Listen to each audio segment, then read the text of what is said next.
ஹல்லேலூயா, ஆமென்.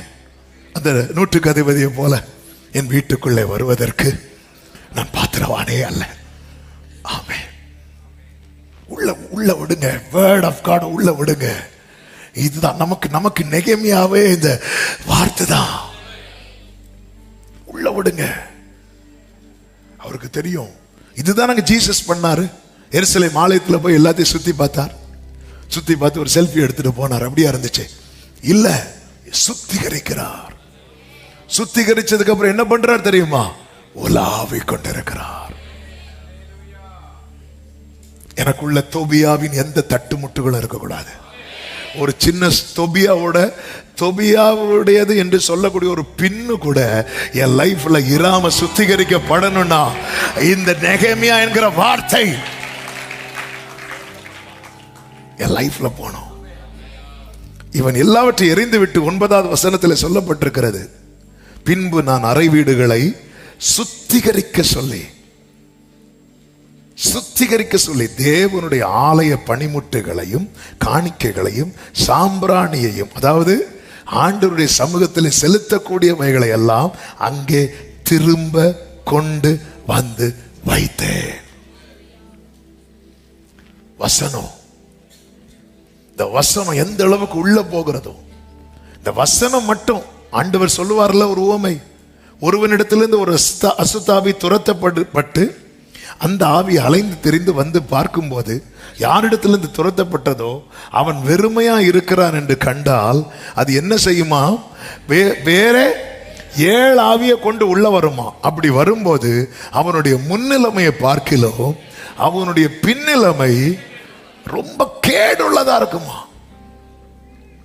தாவீதை பார்த்தீங்களா? ஒரு அடி விழுந்துச்சு. இந்த உடன்படிக்கை பெட்டியை சவுல் கொண்டு வரல. ஆனா தாவீதுக்கு ரொம்ப ஆசை, கர்த்தருடைய பெட்டி எப்படி அந்நியர் இடத்துல இருக்கலாம், கொண்டு வரான். ஆனா கொண்டு வரும்போது பிரமாணத்தை பார்க்கல. ஆமே, ஹல்லேலூயா. தேவ பிள்ளைகளே, ஆமே, நமக்கு பரலோகம் போக ஆசை. பரலோகம் போக ஆசைன்னா அவன் கண்டிப்பா எதை பார்த்துதான் ஆகணும்? பிரமாணத்தை பார்த்துதான் ஆகணும். தேவனுக்கு என்று எழுதப்பட்ட ஒரு பிரமாணம் உண்டு. அதாவது தேவன் ஆலயத்துக்கு என்று எழுதி கொடுத்த ஒரு பிரமாணம் உண்டு, அது பரிசுத்தம். இவர் பிரமாணத்தை பார்க்கல. இவர் ஆவேசத்தில் இவருக்கு ஏற்றார் போல ஒரு ரதத்தில் ஏற்றி இதே மாதிரி கொண்டு, பெலிஸ்தீன் எப்படி கொண்டு வந்தான்? பசுக்களை கொண்டு வந்து வண்டியில ஏற்றி கொண்டு வர. இது பெலிஸ்தீனுடைய முறை. லேவியன் முறை அது கிடையாது. பெலிஸ்தீனுடைய முறை. பெலிஸ்தீன் எங்க முடிச்சான் அங்க கண்டினியூ பண்றார். ஆண்டவர் விட்டாரே ஒரு அடி. ஹல்லேலூயா. நம்ம ஆண்டவருக்குள்ள வந்ததுக்கு அப்புறம் இன்னும் பெலிஸ்தீனுடைய முறைகளை செஞ்சுட்டே இருக்கிறோம். நாள் பார்க்கிறது. ஆமே, இன்னைக்கெல்லாம் கைத்தட்டு வராது இருக்கு. ஆமே, இன்னும் பெலிஸ்திய முறையை செஞ்சுட்டே இருக்கிறோம். ஆனா கர்த்தர் பேரை சொல்லி செய்யறோம். இஸ்ரவேலர்கள் செஞ்சாங்கல்ல, கன்றுக்குட்டியை உண்டு பண்ணி வைத்து கர்த்தருக்கு பண்டிகை நாங்க பாருங்க, பேரெல்லாம் கர்த்தர். ஆனா செய்யற முறை எல்லாமே பெலிஸ்தியர் முறை. எல்லாம் என்ன கணக்குல செய்யறோம் ஒண்ணுமே தெரியாது. தாவீது கொண்டு வந்தார். ஆண்டவர் அடிக்கிறார். அடிச்சது தாவீது எதை புரட்டுறார் தெரியுமா? பைபிளை புரட்டுறார். ஏன் அடி விழுந்துச்சு? பைபிளை புரட்டி சுத்திகரிக்கிறார்.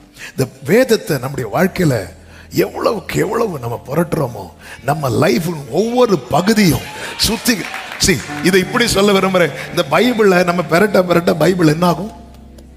அழுக்காகும். இந்த பைபிள்ல இருக்கிற ஒவ்வொரு பேப்பரும் பெரட்டுறதுனால அழுக்காகுதுன்னா உங்க வாழ்க்கையில இருக்கிற ஒவ்வொரு பகுதியும் சுத்திகரிக்கப்பட்டு கொண்டே இருக்கும்.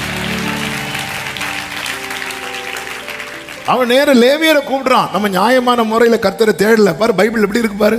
லேவியர் தானே சுமக்கணும். லேவியர் சுமக்கிறது மட்டும் இல்ல, வழியில எங்கேயும் நிறுத்தக்கூடாது, யாரும் அதை தொடக்கூடாது, இப்படிலாம் பிரமாணம் இருக்கு. அவன் ஒன்று மாறினாலே மொத்தமா எல்லாம் மாறிச்சு. ஆமே, ரதத்துல வச்சு கொண்டு வராங்க. காளைகள் மிரளுது. பெலிஸ்தியர் அனுப்பும் போது மிரளல்ல. ஏன்னா பெலிஸ்தியருக்கு வேற தெரியாது, அவ்வளவுதான். பெலிஸ்தியர் தூரத்தில் நின்று பார்க்கறாங்க. தூரத்தில் நின்று பார்க்கறவங்க எந்த முறை பண்ணாலும் ஆண்டவர் கண்டுக்க மாட்டார்.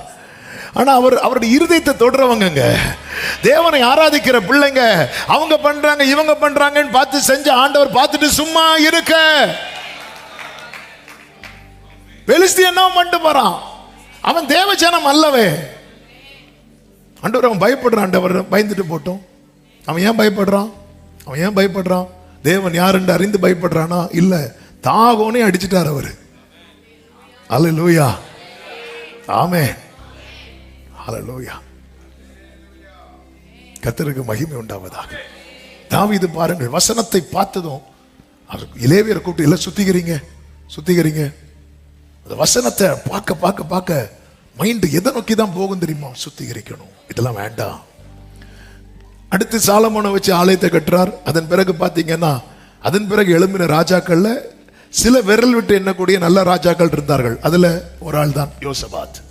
அந்த யோசபாத்தை குறித்து வேதம் சொல்லுகிறது 2 நாளாகமம் 17வது அதிகாரம் அதனுடைய 3-4 வசனங்களிலே, கர்த்தர் யோசபாத்தோடே இருந்தார். அவன் பாகால்களை தேடாமல் தன் தகப்பனாகிய தாவீது முன்னாட்களில் நடந்த வழிகளில் நடந்து தன் தகப்பனுடைய தேவனை தேடி இஸ்ரவேலுடைய செய்கைகளின்படி நடவாமல் அவருடைய கற்பனைகளின்படி நடந்து கொண்டான். 6வது வசனத்தை பாருங்கள். கர்த்தருடைய வழிகளில் அவன் இருதயம் உற்சாகம் கொண்டது. நல்ல கவனிக்கணும், இந்த வேர்டு ரொம்ப ரொம்ப முக்கியமான வார்த்தை. கர்த்தருடைய வழிகளில் அவனுடைய இருதயம், கர்த்தருடைய வழி என்ன? கர்த்தருடைய வார்த்தை தான். சாட்சி, பிரமாணம், கற்பனை, கட்டளை, வழிகள், இப்படி எல்லாம் சொல்லப்பட்டது எல்லாமே கர்த்தருடைய வார்த்தை தான். இதில் அவனுடைய மனம் என்ன கொண்டதான்? உற்சாகம். எத்தனை பேருக்கு சொல்ல முடியும்? எனக்கு பைபிள் ரொம்ப பிடிக்கும். பைபிள் பிடிக்கும், பிடிச்சு கிஸ் பண்ணிட்டு வைக்கிறது இல்லை, ரீட் பண்றது. ஐயோ, எனக்கு டைம் கிடைக்கல பைபிள் படிக்க, கொஞ்சம் கேப் கிடைக்காதா? ஆமென். இந்த உற்சாகம் அவனை என்ன செய்ய வச்சது தெரியுமா? அவன் மேடைகளையும் விக்கிரக தோப்புகளையும் யூதாவை விட்டு, இதான் அந்த பைபிள நம்ம ஈடுபட என்னன்னா, சுத்திகரிப்பு நடக்கும். சுத்திகரிப்பு. தாவீதை விட யோசபாத் இன்னும் டீப்பா போறாரு. தாவீதின் நாட்கள்ல கூட விக்கிரகங்கள்லாம் உள்ள வரல, இஸ்ரவேலுக்குள்ள வரல. அதன் பிறகுதான் அந்த உள்ள ராஜாக்கள் எல்லாம் சாலமோன் நாட்கள்ல கொண்டு வர வச்சுட்டான். அந்நிய நுகத்துல நிறைய பிணைக்கப்பட்டு எல்லாத்தையும் உள்ள கொண்டு வந்துட்டான். அதன் பிறகு அதை மாத்துறதுலாம் பெரிய சேலஞ்சாவே இருந்துச்சு. ஆனா இந்த பைபிள்ல, அதனாலதான் இந்த யோசபாத் என்ன பண்ணுவார்னா, இந்த வசனம் வந்து எல்லா இடத்துலையும் பிரசங்கிக்கப்படணும்னு சொல்லிட்டு அதற்கான ஆட்களை கொண்டு வந்து வசனத்தை பிரசித்தப்படுத்துகிறதை வேதம் நமக்கு காண்பிக்கிறது. கர்த்தருடைய வார்த்தையில டீப்பா போக, இதை விட டீப்பா இன்னொருத்தர் போறார். யாருன்னா எசேக்கியா. எசேக்கியாவை குறித்து சொல்லப்பட்டிருக்கிறது 2 ராஜாக்கள் 18வது அதிகாரம் அதனுடைய 3வது வசனத்துல, அவன் தன் தகப்பனாகிய தாவீது செய்தபடி எல்லாம் கர்த்தரின் பார்வைக்கு செம்மையானதை செய்தான் என்று சொல்லப்பட்டிருக்கிறது. அவன் மேடைகளை அகற்றி சிலைகளை தகர்த்து, இந்த வேர்டை கவனிக்கணும், விக்கிரக தோப்புகளை வெட்டி, அடுத்த வார்த்தை எல்லாரும் கவனிக்கணும், மோசே பண்ணியிருந்த வெண்கல சர்ப்பத்தை, சத்தமா சொல்லுங்க, எசேக்கியாவை இது கொஞ்சம் ஓவரா இல்ல? ஏன் உடைச்சு போட்டான் தெரியுமா? அந்நாட்கள் மட்டும் வாசிங்க. அந்நாள் மட்டும் இஸ்ரவேல் புத்திரர் அதற்கு தூபம் காட்டி வந்தார்கள். பழைய ஏற்பாட்டுல மோசே உண்டு பண்ணின வெண்கல சர்ப்பம், புதிய ஏற்பாட்டுல எதுக்கு நிழலா இருக்கு? சிலுவை. பைபிளுக்குள்ள டீப்பா போனதும் அவன் எதை கை வைக்கிறான் பாத்தீங்களா? நிகுஸ்தான உடைக்கிறான். நிகுஸ்தான் அதுக்கு பேரு. ஏன் உடைக்கிறான்? அது உடைக்கிறதுக்கு ஆண்டவர் வைக்க சொன்னார். அடையாளமா வைக்கப்பட்டத வழிபாடா மாத்திட்டாங்க. இந்த பைபிளுக்குள்ள டீப்பா போக போக போக இயேசுவை தவிர வேற எதையும் வர்ஷிப் பண்ற காரியமா பார்க்க முடியாது. இந்த சிலுவைன்னு ஒண்ணே நமக்கு தெரியாது. எப்படி தெரியும்? சிலுவைன்னு என்ன தெரியும்? நமக்கு தெரிஞ்ச மரண தண்டனை எல்லாம் தூக்கு கயிறு. அப்போ அந்த காலத்துல காட்டி தராங்க. இந்த சிலுவைன்னு வந்தாலே ஜீசஸ் வந்ததும் அது அவருடைய அடையாளமா மாறிச்சு. அடையாளம் அது. சிலுவை வைக்கிறது தப்பு இல்லை. ஆனா அது வழிபாட மாறுதுன்னா அதை உடைச்சிடணும். இனி வராதாமே. நம்ம எல்லாம் தள்ளியே நிக்கிறோம். தள்ளி போக போக பெலிஸ்தியர் கூட்டத்தில் சேர்ந்துரும். உள்ள என்றாக பரிசுத்தவான்கள் கூட்டத்தில் இருப்போம். பெலிஸ்தியர் கூட்டத்தில் இருக்கல்ல தேவன் நம்மை அழைத்தது. ஆரம்பத்தில் இதை உடைக்கல. ஏன்னா அதை வழிபடல அவங்க. அது இருந்துட்டு போட்டோம். அது ஒரு அடையாளம், பார்த்தாலே தெரியும்பா அந்த காலத்துல. ஆமென். ஆனா அதை வழிபாடா மாத்துறாங்க பாருங்க.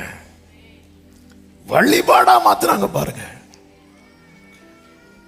என்னை அன்றி உனக்கு வேற தேவர்கள் உண்டாயிருக்க வேண்டாம். சிலர் பைபிளை கூட விக்கிரகம் ஆக்கிடுவாங்க. ஒண்ணு வேண்டாங்க, ஆலயத்தை பெருசா பேசும்போதே ஆண்டவர் கோவம் வந்துச்சா இல்லையா? ஆண்டவர் இந்த ஆலயத்தை பார்த்தீங்களா? ஆண்டவர் பார்த்தார், ஒரு கல் இருக்காது பாரு அப்படின்ட்டார். ஏன்? அந்த காலத்து பரிசுத்தவான்கள் உலக வேஷங்கள் ஆடம்பரங்கள் தூக்கி எறிஞ்சாங்கன்னா டீப்பா போனதுனால. இந்த டீப்பா நீங்க டிராவல் பண்ண ஆரம்பிச்சிட்டீங்கன்னா எங்க போய் நிப்பீங்க தெரியுமா? ஏதேன்ல போய் நிப்பீங்க. வேண்டாம் வேண்டாம், இது வேண்டாம், அது வேண்டாம். அதனால அவங்களை எல்லாரும் ஒதுக்கி வச்சாங்க. நம்ம எதை வழிபடுறோம்? இன்னைக்கு சிலுவையை தொட்டு கும்பிட்டு இருக்கிறோமா? அதனாலதான் ஆண்டவர் வந்து கூட 2 பேர் அறைய அலோவ் பண்ணார். எந்த சிலுவையை தொட்டு கும்பிடுறோம் நமக்கு தெரியுமா?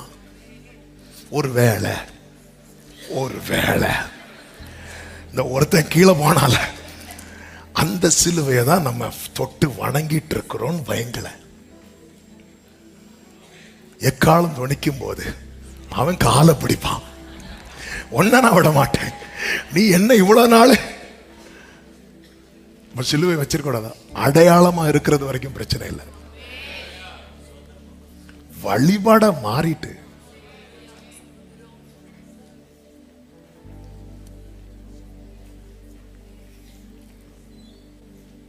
சிலுவை நமக்கு மேன்மை.